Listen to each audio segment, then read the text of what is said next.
Haleluya. Shalom saudara yang dikasih dalam Tuhan. Puji Tuhan, sukacita bagi saya untuk dapat kembali menyapa setiap umat Tuhan dimanapun Bapak Ibu Saudara berada melalui program Bible and Coffee. Saudara yang dikasih dalam Tuhan, saya kembali mengajak setiap umat Tuhan untuk kita kembali merenungkan firman Tuhan. Kita merenungkan firman Tuhan karena kita tahu firman Tuhan yang membersihkan hidup kita, sehingga semakin hari kita semakin murni di hadapan Tuhan. Dan firman Tuhanlah yang menerangi setiap langkah kita agar kita tidak lagi tinggal dalam kegelapan, melainkan kita tinggal dalam terang Tuhan yang ajaib. Saya kembali mengajak setiap umat Tuhan, kita akan merenungkan firman Tuhan, kita berdoa, kita datang kepada Tuhan.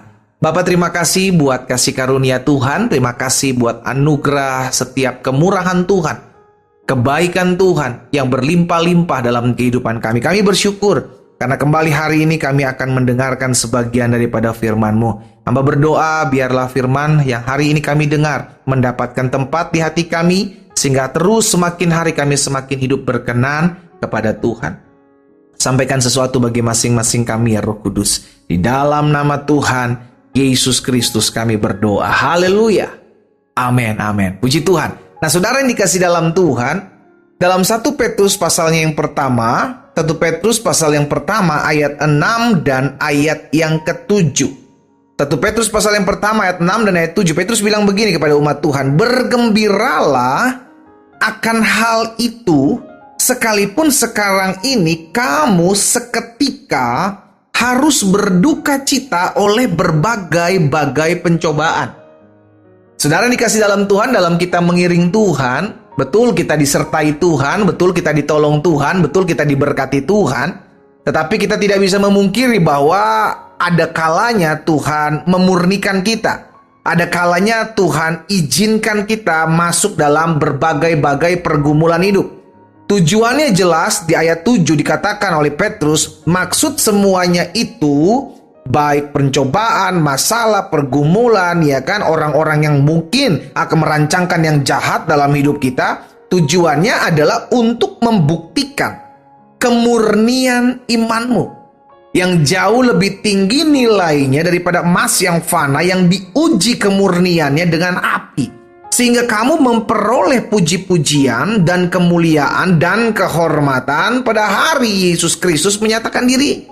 Jadi Petrus mengingatkan kepada jemaat Tuhan pada saat itu, saudara dikasih dalam Tuhan, dalam kita mengiring Tuhan, dalam kita mengikut Tuhan, tidak serta-merta semua berjalan dengan mulus. Ada kalanya badai kehidupan itu ada kalanya orang-orang yang berusaha menghancurkan hidup kita, berusaha mengecewakan kita, berusaha mengkhianati kita, itu ada dalam hidup kita. Ada duka cita yang memang Tuhan izinkan dalam kehidupan kita mengiring Tuhan. Tetapi semuanya itu ada maksud Tuhan. Sama-sama bilang sama saya, ada maksud Tuhan. Tujuannya sederhana, maksudnya adalah untuk membuktikan kemurnian iman. Jadi iman setiap anak-anak Tuhan itu harus dimurnikan, saudara. Kenapa harus dimurnikan? Agar imannya benar di hadapan Tuhan. Jangan sampai kita salah beriman. Gitu. Bagaimana salah beriman? Kita beriman kepada Kristus untuk mendapatkan berkat. Saudara dikasih dalam Tuhan, ikut Yesus, tidak usah bicara tentang berkat. Kita percaya berkat akan mengikut kita. Katakan amin. Tetapi kalau fokus kita kepada berkat, izinkan saya mengajak setiap kita untuk sadar diri bahwa ketika Tuhan memproses hidup kita, ketika Tuhan menguji iman kita dengan kesusahan, dengan penderitaan, dengan pengkhianatan, nanti kita akan kecewa. Kenapa? Karena iman kita hanya kepada berkatnya Tuhan, bukan kepada pemurnian, bukan kepada pendidikannya Tuhan untuk mendewasakan kita. Itu sebabnya kenapa iman kita perlu dimurnikan. Melalui apa? Melalui pencobaan, melalui masalah, melalui pergumulan hidup, melalui segala macam kesusahan. Makanya ikut Yesus itu balance, saudara. Tidak hanya bicara tentang berkat, tetapi bicara tentang sangkal diri pikul salib. Karena itu yang Yesus bilang, barang siapa mengikut aku, ia harus siap sangkal diri, ia harus pikul salib dan mengikut aku setiap hari.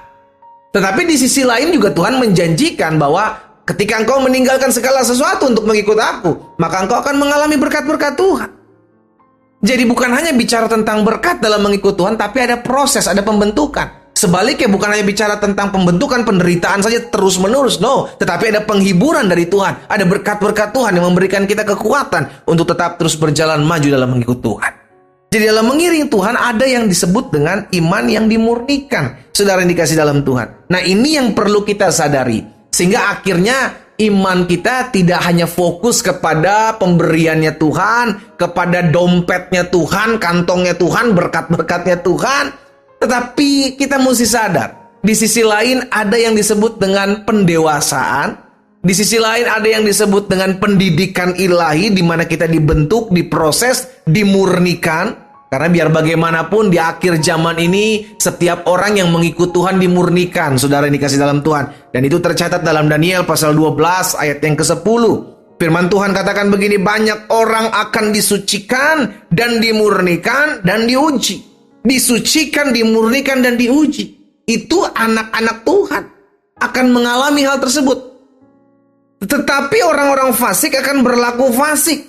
Tidak seorang pun dari orang fasik itu akan memahami pembentukan itu, disucikan itu, dimurnikan, dan diuji itu, saudara. Tetapi orang-orang bijaksana, orang-orang yang takut akan Tuhan, akan memahaminya. Oh, berarti saya mesti sadar, dalam saya mengiring Tuhan, saya akan mengalami penyucian, saya akan mengalami pemurnian, saya akan mengalami pengujian. Tujuannya jelas, supaya melalui berbagai-bagai pencobaan, berbagai-bagai duka cita, berbagai-bagai kesusahan, saya dimurnikan imannya.